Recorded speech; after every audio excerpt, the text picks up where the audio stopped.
Este programa es posible gracias al equipo conformado por Gitanjali Suárez, Inmaculada Sebastiano, Melanie Pieruzzi, Carlos Javier Virgües y Giancarlo Caraballo.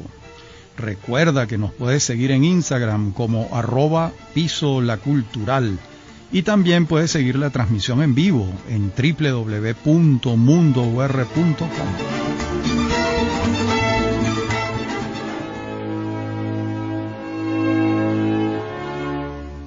Bienvenidos todos a Venezolanos, un programa sobre el país y su historia.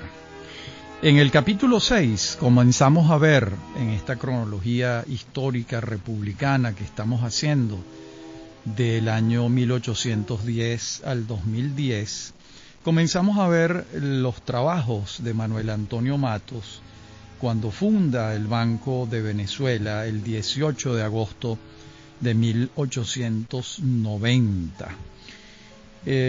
Ahora decimos en continuidad con lo que dejamos en el aire en el capítulo 6, que la empresa tuvo 160 acciones y que puede decirse que el Banco Comercial de Venezuela cambió su denominación por Banco de Venezuela y absorbió al Banco Comercial de Venezuela anterior.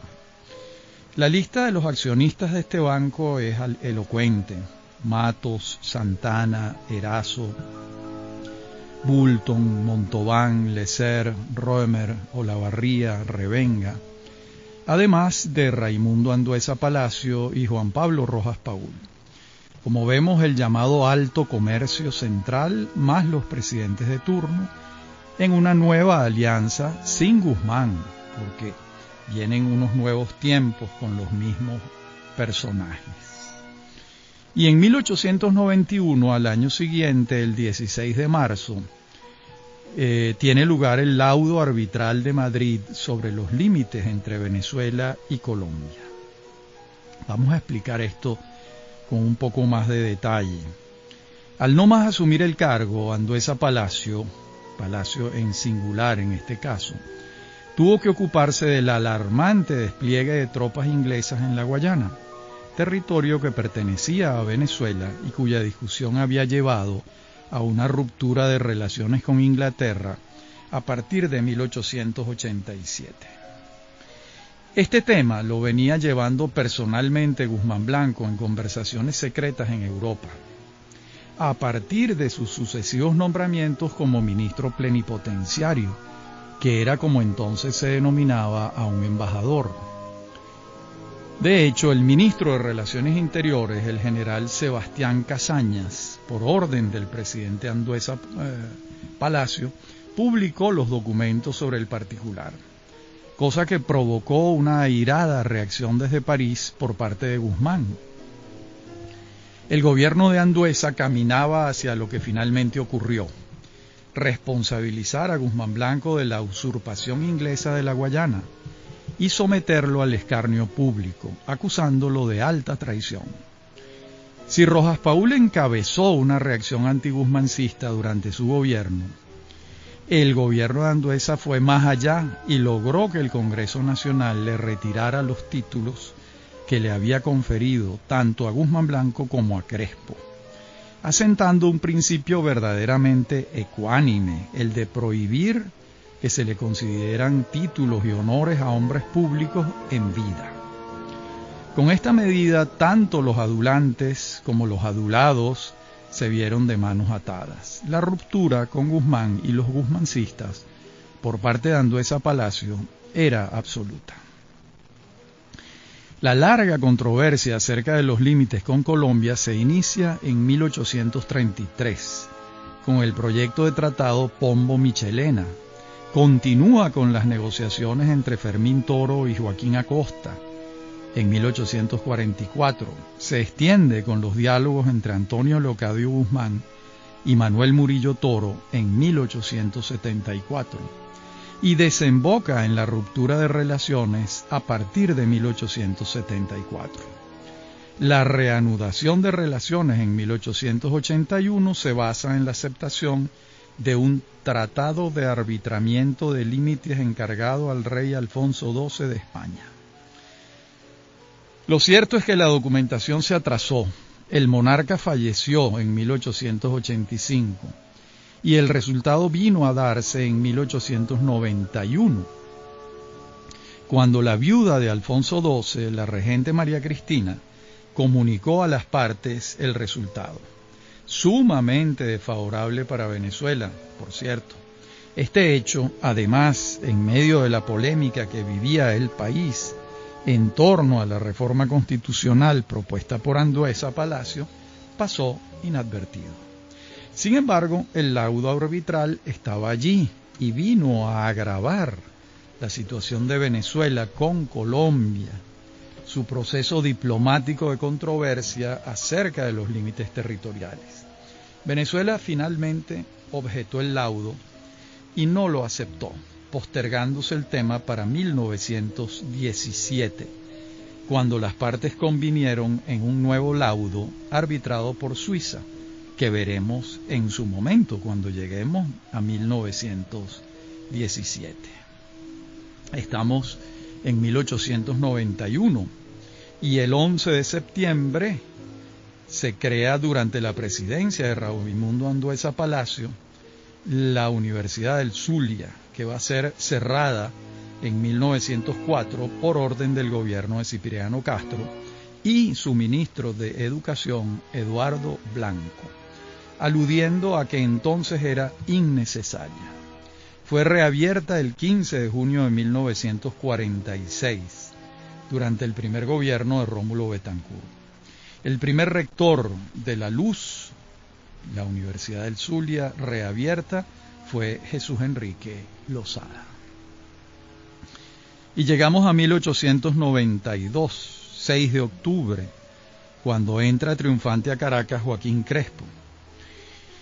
A partir de la decisión de Andueza Palacio de imponer la reforma constitucional al margen del Congreso Nacional y con la sola aprobación de las legislaturas estadales, el general Crespo inicia su revolución leganista para oponerse a lo pautado por Andueza y triunfa. Entra a Caracas el 6 de octubre de 1892 y de inmediato toma medidas, entre ellas el embargo de los bienes de 340 funcionarios del gobierno saliente, y anuncia que serían juzgados por responsabilidad política y administrativa. La medida causó asombro y no poco revuelo. Además, Crespo se negaba a reconocer las deudas en que había incurrido el Estado, con motivo de las acciones militares que adelantó Andueza para defenderse del desafío del propio Crespo. El asunto, como vemos, era complejo.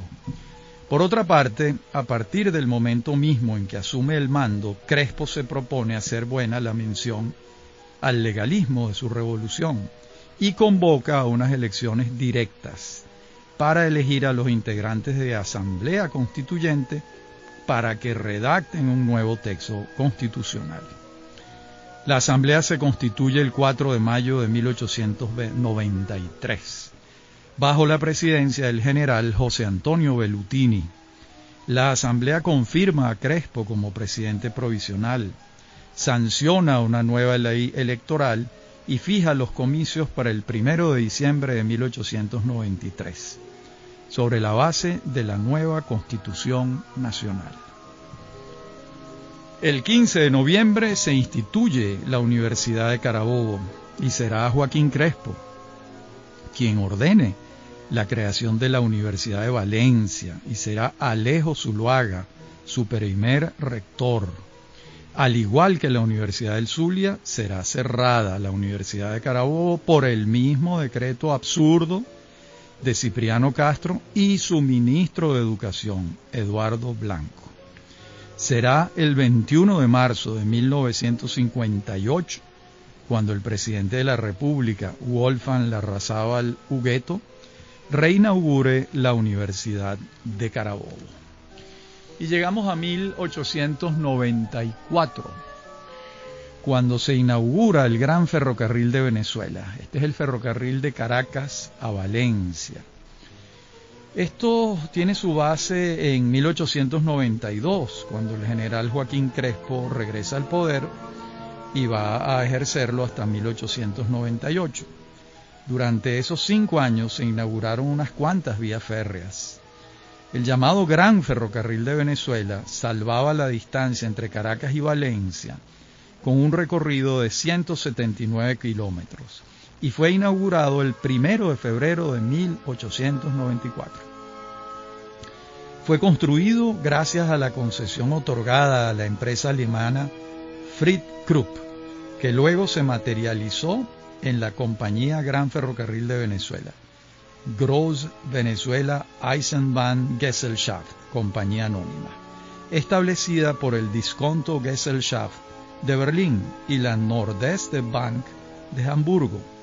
La línea férrea contaba con 86 túneles que sumaban 5.200 metros, 212 puentes, 182 viaductos y fue la más larga de todas las que funcionaron en Venezuela. Construida y administrada por alemanes, se distinguió obviamente por su exactitud en el funcionamiento y dejó de utilizarse en 1966, lamentablemente. Paralelo al trabajo propiamente ferroviario, el director de la línea férrea, el señor Gustavo Knopp, quien estuvo al frente de ella entre 1894 y 1922, muchos años, 28 años, se consagró como buen alemán ecologista a la siembra de árboles durante todos estos años. A lo largo de 28 años sembró 500.000 árboles y cerca de 360.000 plantas ornamentales. De modo que el ferrocarril Caracas-Valencia, en manos de los alemanes, se convirtió en un gran instrumento de reforestación de toda la zona por la que atravesaba el ferrocarril, desde Palo Grande en Caracas, pasando por Antímano, Caricuao, subiendo hacia Los Teques, y de Los Teques después bajaba hacia los valles de Aragua y surcaba los valles de Aragua hasta llegar a Valencia. Bien, en la próxima parte del programa llegaremos a 1895 y veremos la hazaña de Ricardo Zuluaga cuando funda la electricidad de Caracas. Ya regresamos.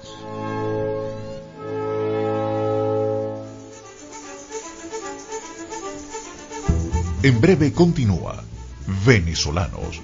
Somos Unión Radio Cultural.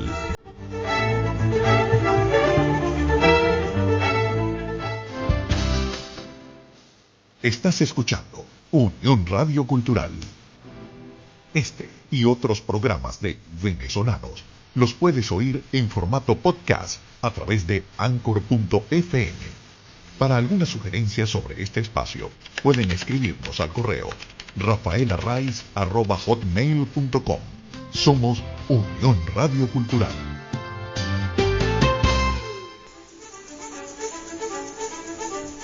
Estamos de regreso con Venezolanos. Somos Unión Radio Cultural.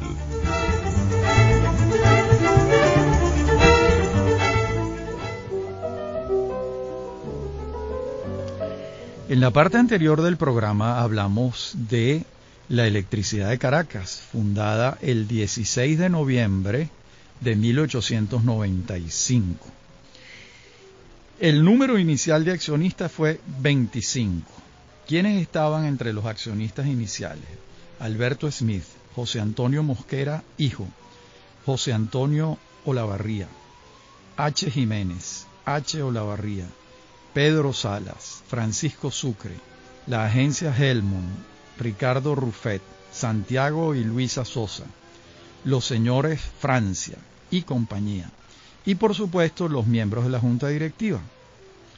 En los estatutos fundacionales de la empresa consta en su artículo 5 que el capital social es de 500.000 bolívares, de los cuales 300.000 lo aportan en efectivo los accionistas y 200.000 se le reconocen a Ricardo Zuluaga de la siguiente forma: 200.000 bolívares, o sea, 400 acciones liberadas que se reconocen a Ricardo Zuluaga por el aporte que hace a la compañía.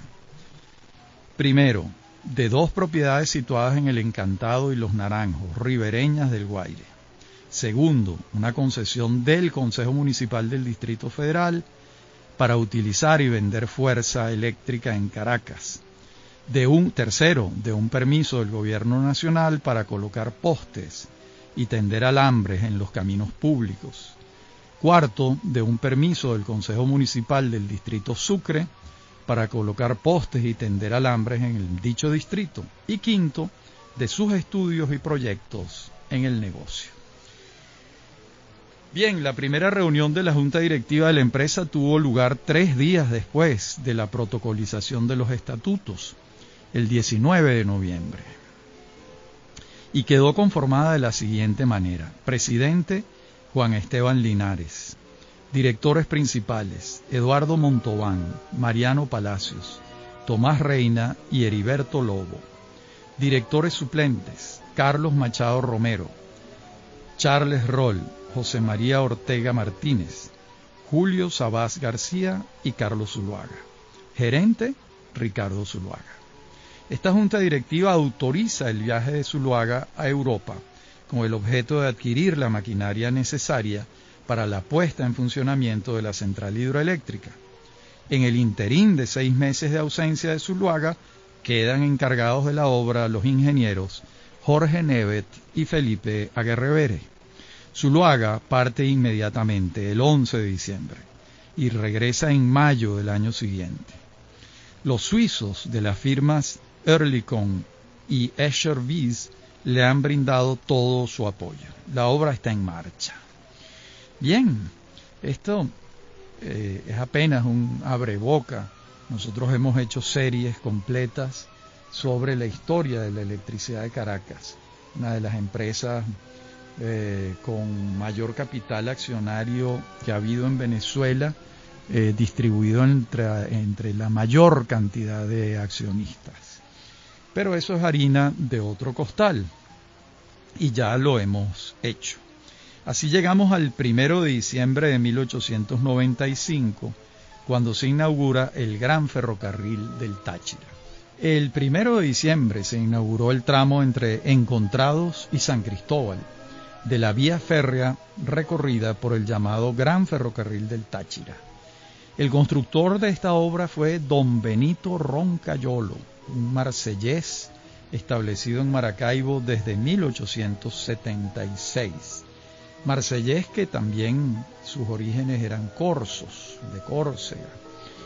Antes él había empleado sus fuerzas junto con 2 de sus hijos, Juan y Andrés Roncayolo, en la construcción de la vía que iba entre La Ceiba y Sabana de Mendoza, Motatán, y luego se empeñó en esta obra de mayores dimensiones. La esposa de uno de sus hijos, que se llamaba Leontín Periñón de Roncayolo, dejó escritas sus impresiones de vida en toda esta aventura ferroviaria, para la que fue la mejor compañía de su marido. Con esta obra, financiada por inversionistas locales y un banco francés, el gobierno celebró el centenario del natalicio del mariscal Antonio José de Sucre y Alcalá. Con la construcción de la obra se hallaba solución a un aislamiento en el que se mantenía el Táchira en relación con el resto del país, no así con Colombia, región con la que por razones geográficas mantenía estrechos vínculos económicos, dado el hinterland natural que se había creado con Cúcuta. El resultado económico que obtuvo don Benito Roncayolo con la construcción del Gran Ferrocarril del Táchira fue desastroso. Él mismo se lo refiere a Claudio Bruzual Serra, ministro de Obras Públicas, en carta enviada el 9 de abril de 1896. Dice Roncayolo: no me extenderé sobre la ruinosa operación financiera que hemos hecho. Solo nos queda el honor y la satisfacción de haber construido una línea férrea, la más importante de este país, y realizado la anhelada independencia del tráfico venezolano, que pagaba obligado tributo a la vecina República de Colombia. Fin de la cita. Es cierto esto que dice Roncayolo sobre el tributo a Colombia.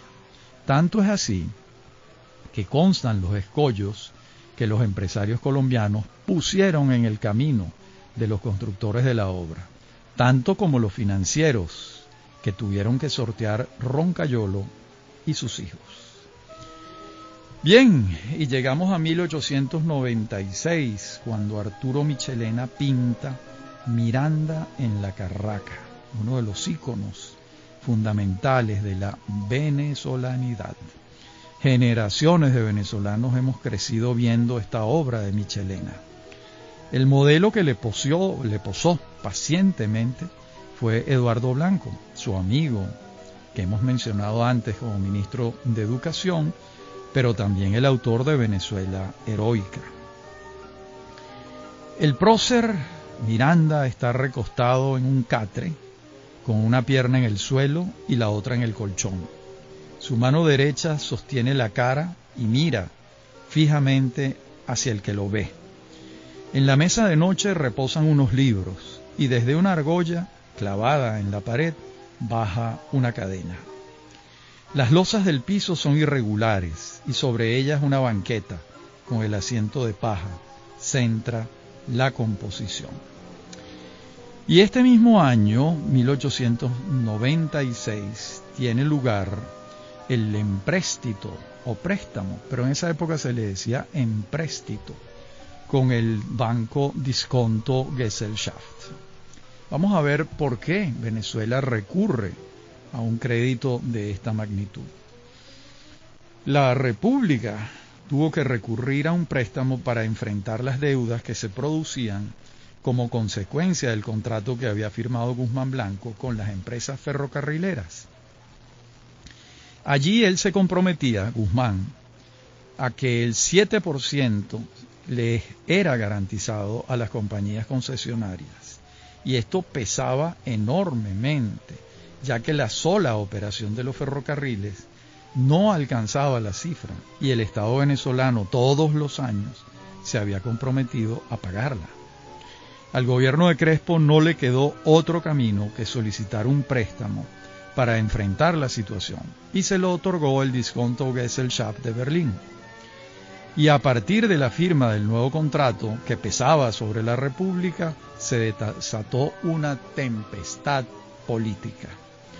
La oposición al gobierno de Crespo consideraba que el empréstito gravaba severamente a la nación y que el banco alemán que lo otorgaba podría ser una amenaza para la soberanía nacional. Las críticas arreciaron a través de la prensa, ya que había verdadera libertad de expresión, aunque algunos pensaban que no valía de nada porque Crespo no le ponía atención a la disidencia. Sin embargo, hay pruebas en contrario que demuestran que sí atendía a la opinión pública. En cualquier caso, el tema del préstamo fue significativo en la polémica pública y luego veremos cómo pesó enormemente sobre el gobierno de Cipriano Castro, en particular en 1902. En la tercera parte del programa hablaremos de 1899 y el laudo arbitral de París sobre los límites entre Venezuela y la Guayana inglesa. Ya regresamos con Venezolanos, un programa sobre el país y su historia.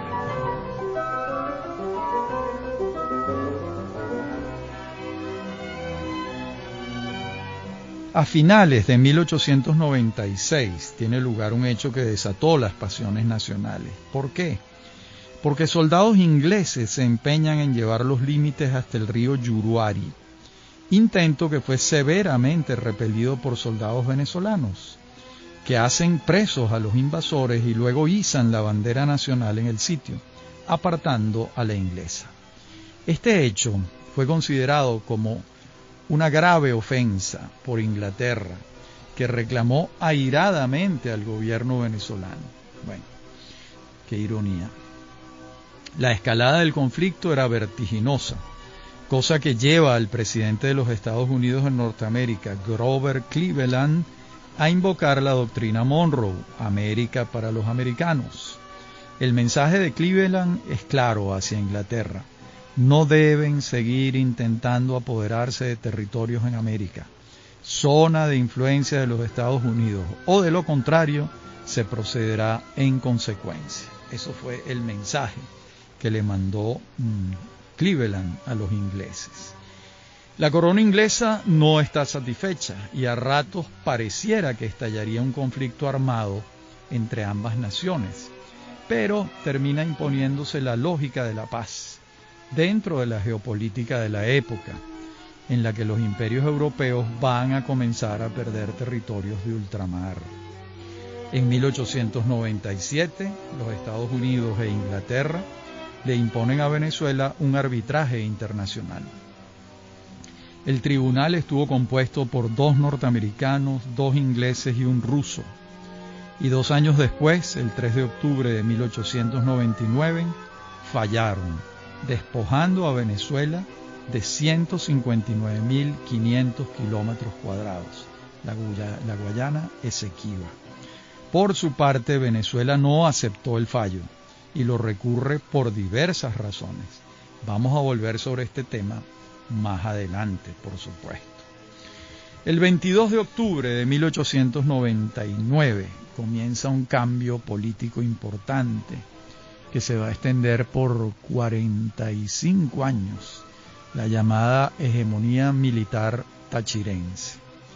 Comienza con Cipriano Castro, quien entra triunfante a Caracas el 22 de octubre, pero su gesta el 23 de mayo de 1899 comenzó y se denominó Revolución Liberal Restauradora para enfrentar la reforma del presidente Ignacio Andrade, que fue sucesor de Joaquín Crespo.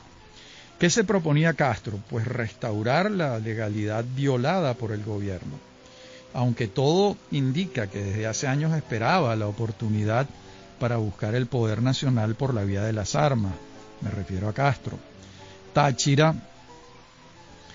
como en el Táchira se había destacado, digamos, como un líder de significación regional, era su estado natal, y había respaldado entusiastamente al gobierno de Andueza Palacio, y desde 1892 permanecía en el exilio en Cúcuta, en donde se había casado con Zoila Rosa de Castro, quien será conocida en Venezuela como Doña Zoila, y administraba entonces una hacienda de su propiedad, don Cipriano, justo al lado de la de su compadre, Juan Vicente Gómez, también en el exilio colombiano por razones políticas.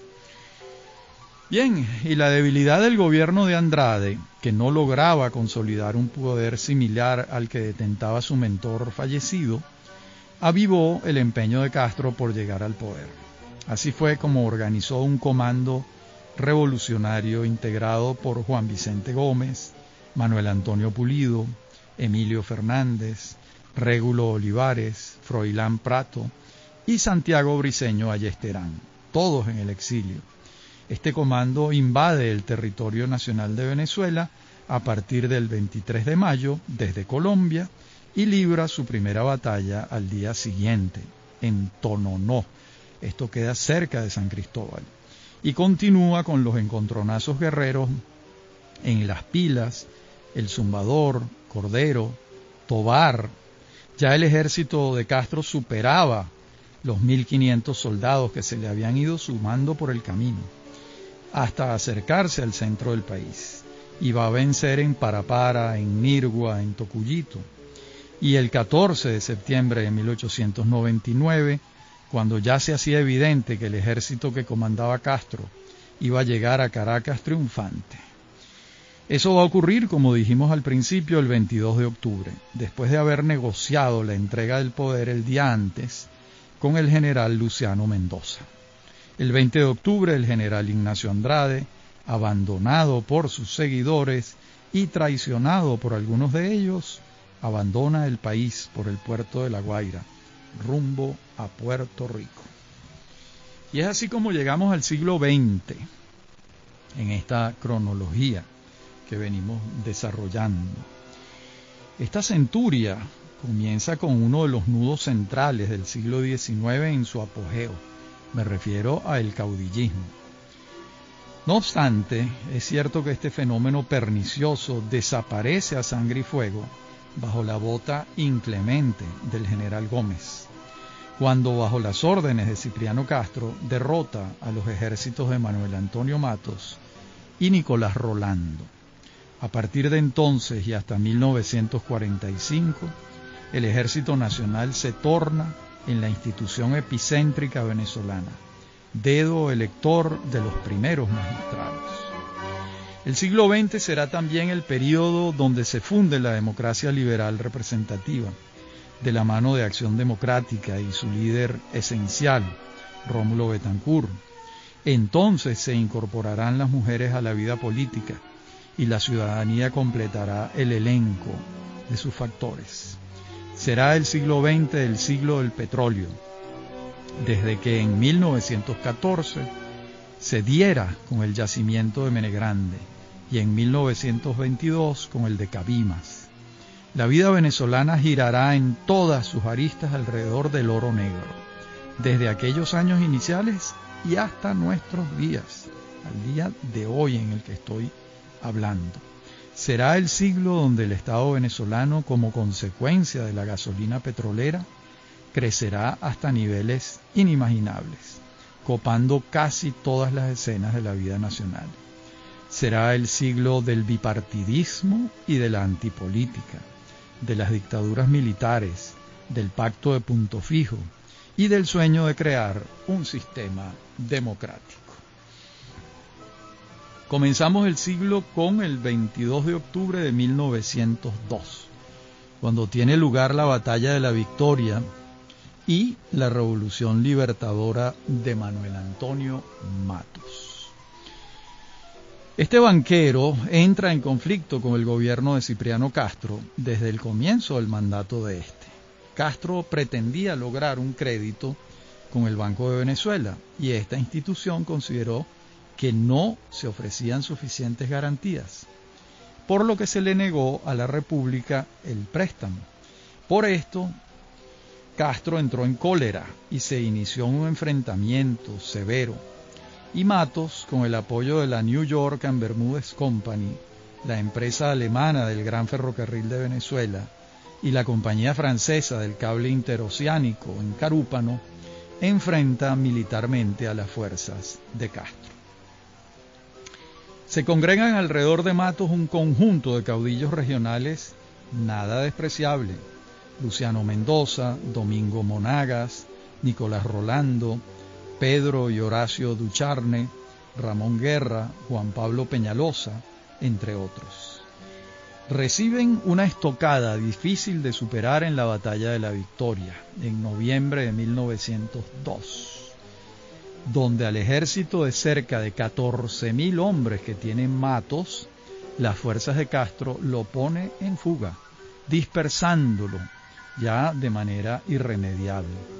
Será una fracción de ese ejército, la que huye hacia Ciudad Bolívar, la que se enfrente con el ejército comandado por Juan Vicente Gómez y además pierda la contienda, la batalla. Y el 22 de julio de 1903 tuvo lugar entonces la última batalla que ha habido en Venezuela, la de Ciudad Bolívar. Concluía así la última andanada de los caudillos regionales, esta vez en asociación con el capital nacional y extranjero, encabezada no por un general, sino por un banquero, Manuel Antonio Matos. Bien, y volvamos a otros tiempos, volvamos ahora a otros tiempos. El 9 de diciembre de 1902 ocurre uno de los hechos históricos más significativos de nuestra historia. Voy a explicarlo. Alemania e Inglaterra contemplan con alarma cómo la República de Venezuela se acerca a la insolvencia económica. La caída de los precios del café, así como otras calamidades, hacía imposible para Venezuela la cancelación de sus deudas, en particular el préstamo que había contraído con el disconto Gesellschaft de Berlín en 1896 que mencionamos antes en este programa, en tiempos de Joaquín Crespo, y ese crédito, como dijimos antes, era para honrar el contrato firmado con Guzmán Blanco con las empresas constructoras de ferrocarriles. A este reclamo alemán y británico inicial se sumaron Italia, Francia, Bélgica, Holanda, España y México. Todas estas naciones, estos estados, tenían reclamos que formular a la entonces insolvente Venezuela. El 9 de diciembre de 1902, las armadas alemana e inglesa bloquean el puerto de La Guaira. El 13 bombardean Puerto Cabello. El 17 se apostan frente a la fortaleza de San Carlos, en la barra del lago de Maracaibo. Un buque italiano fondea en la desembocadura del Orinoco. La reacción inmediata de Castro fue contundente. Le pidió al historiador Eloy González que redactara una proclama repeliendo el bloqueo. Y en ella puede leerse, el 9 de diciembre de 1902, la famosa frase. Voy a citar. La planta insolente del extranjero ha profanado el sagrado suelo de la patria. Bueno, y el efecto inmediato del bloqueo fue la galvanización alrededor de este hecho, y se galvanizaron fuerzas nacionales, incluso de quienes adversaban a Castro. En la última parte del programa seguiremos viendo este acontecimiento, el del bloqueo de los puertos venezolanos en diciembre de 1902. Ya regresamos.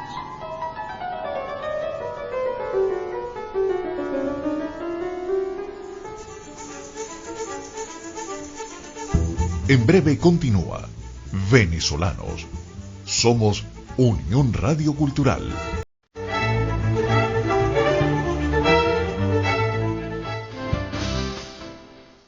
Estás escuchando Unión Radio Cultural. Este y otros programas de Venezolanos los puedes oír en formato podcast a través de Anchor.fm. Para alguna sugerencia sobre este espacio, pueden escribirnos al correo rafaelarraiz@hotmail.com. Somos Unión Radio Cultural.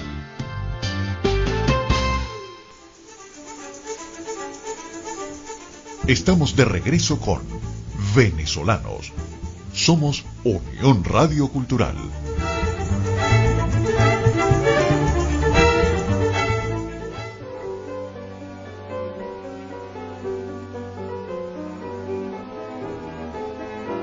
Bueno, y no obstante el apoyo que recibe Cipriano Castro, que se galvanizan una cantidad de fuerzas alrededor de él, el conflicto no va a resolverlo el presidente de Venezuela, sino el gobierno de los Estados Unidos de Norteamérica, presidido entonces por Teodoro Roosevelt, ya que el episodio era un tema perfecto de derecho internacional público, y el gobierno norteamericano invocó la doctrina Monroe, concebida por el presidente de los Estados Unidos en 1823. Ese presidente se llamaba James Monroe. Según esa doctrina, América para los americanos también suponía que Europa era para los europeos. En otras palabras, si alguna potencia europea intentaba invadir territorio americano, cualquiera que fuese, los Estados Unidos la enfrentarían.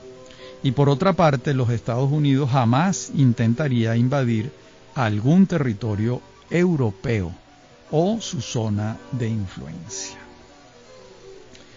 Y sobre la base de esta doctrina, Castro aceptó o invocó la intervención de los Estados Unidos para la solución del conflicto. Y así fue. El 13 de febrero de 1903, se firmó el Protocolo de Washington por parte de Herbert Bowen, autorizado por el gobierno de Venezuela, y Michael Herbert, embajador del Reino Unido en los Estados Unidos de Norteamérica. En el protocolo se establece literalmente que Venezuela se obliga a, voy a citar, ceder con este objeto en favor del gobierno británico, principiando desde el 1 de marzo de 1903, el 30% en pagos mensuales de los ingresos aduaneros de La Guaira y Puerto Cabello, que no podrán ser destinados a otros objetos. Fin de la cita. Firmado el documento, las naves europeas abandonaron nuestras costas y cesó el episodio del bloqueo.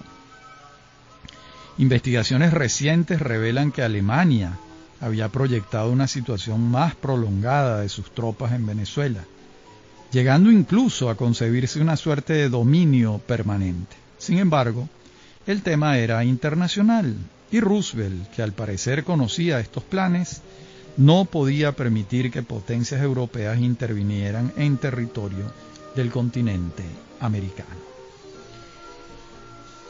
Y así llegamos al 8 de abril de 1904, cuando se funda la Academia Nacional de Medicina.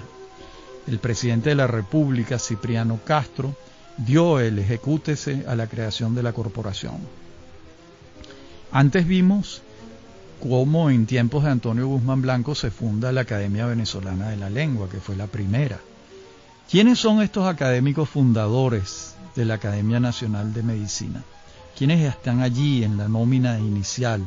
Es importante señalarlos porque los médicos son verdaderos próceres civiles en cualquier nación. José Antonio Baldó, Simón Bamón de Besblois, Elías Rodríguez, Emilio Ochoa, Rafael Medina Jiménez, Manuel Antonio Fonseca, Francisco Hermógenes Rivero, Enrique Meyer Flegel, Francisco de Paula Ruiz Mirabal, Eduardo Fernández, Bernardo Herrera Vegas, Manuel Pérez Díaz, Luis Racetti, David Lobo, Juan de Dios Villegas Ruiz, José Ignacio Cardoso, Bernardino Mosquera, Alfredo Machado, Arturo Ayala, Guillermo Delgado Palacios, Tomás Aguerrevere Pacanins, Pablo Acosta Ortiz, Andrés Sánchez, Andrés Herrera Vegas, Miguel Antonio Seco, Pedro Herrera Tobar, José Rafael Revenga, José Gregorio Hernández, Manuel Antonio Dañino, Juan Pablo Tamayo, José Antonio Díaz, Miguel Ruiz, Francisco Antonio Rísquez, Martín Herrera y Narciso López Camacho. Estos son los fundadores de la Academia Nacional de Medicina. Y el 20 de diciembre de 1908, Juan Vicente Gómez asume la presidencia de la República. ¿Cómo fueron estos hechos? Voy a tratar de narrarlos lo más sucintamente posible. Al no más embarcarse Cipriano Castro en el vapor Guadalupe, con rumbo a Europa, las distintas conspiraciones que estaban en marcha para llegar al poder se activaron. Esta circunstancia fue aprovechada muy particularmente por Juan Vicente Gómez, quien puso en movimiento su proyecto personal de sustituir a Castro en la presidencia de la República sobre la base de un cable que enviaba el presidente enfermo desde Berlín y en el que le ordenaba al gobernador de Caracas, Pedro María Cárdenas, que procediera en contra del vicepresidente.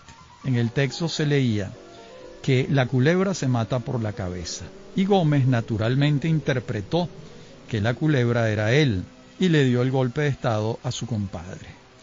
Años después se supo que el cable no lo había escrito Castro, sino sus enemigos, que buscaban que Gómez se hiciera con el poder, ya que de regresar Castro al poder ellos no tendrían horizonte, sus enemigos. En todo caso, Gómez asumió con gusto la tarea, tanto que murió en ella 27 años después.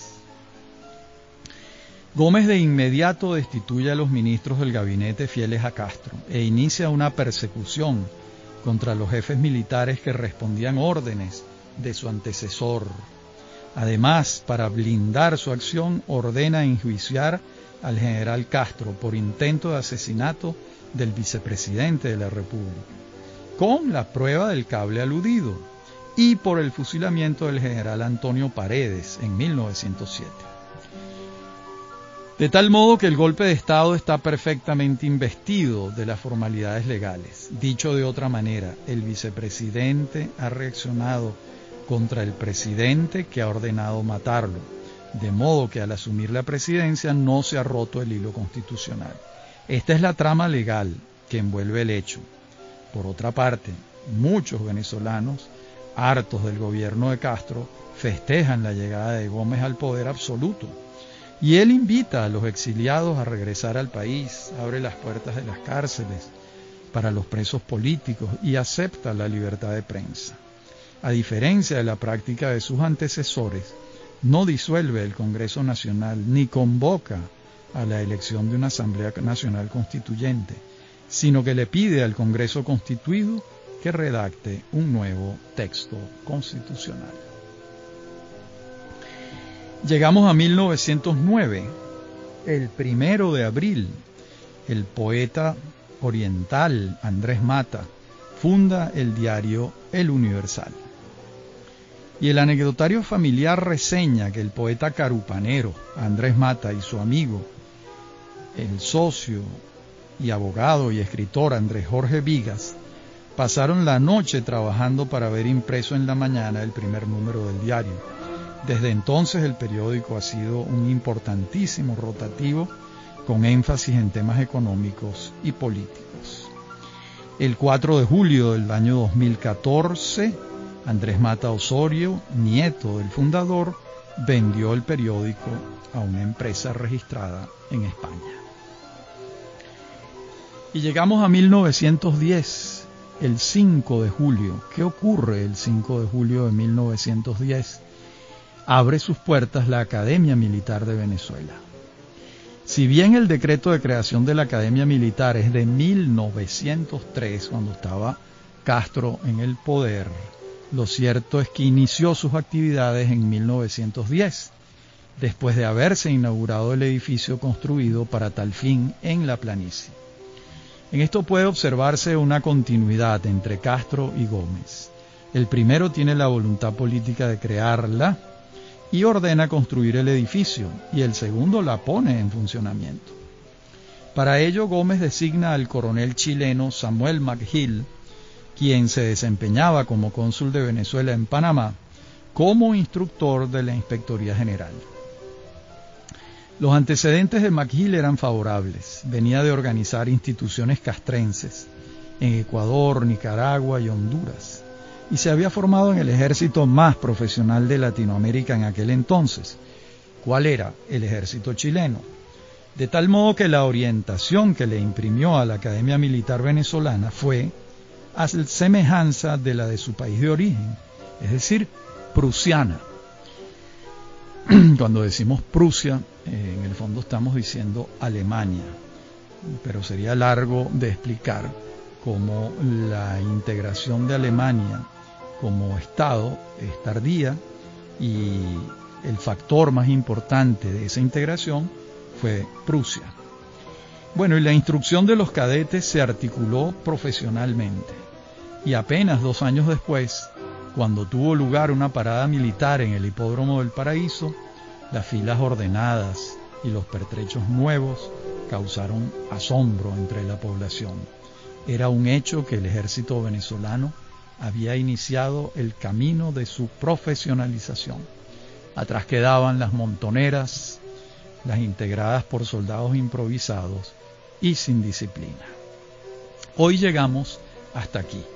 En nuestro próximo programa, en el capítulo 8 de esta serie, lo iniciaremos en 1914, cuando la Caribbean Petroleum descubre el primer campo petrolero de importancia en el país, el Pozo Sumaque 1, en Menegrande, Estado Zulia. Hasta nuestro próximo encuentro. Esto ha sido Venezolanos, un programa sobre el país y su historia en esta cronología republicana que venimos desarrollando.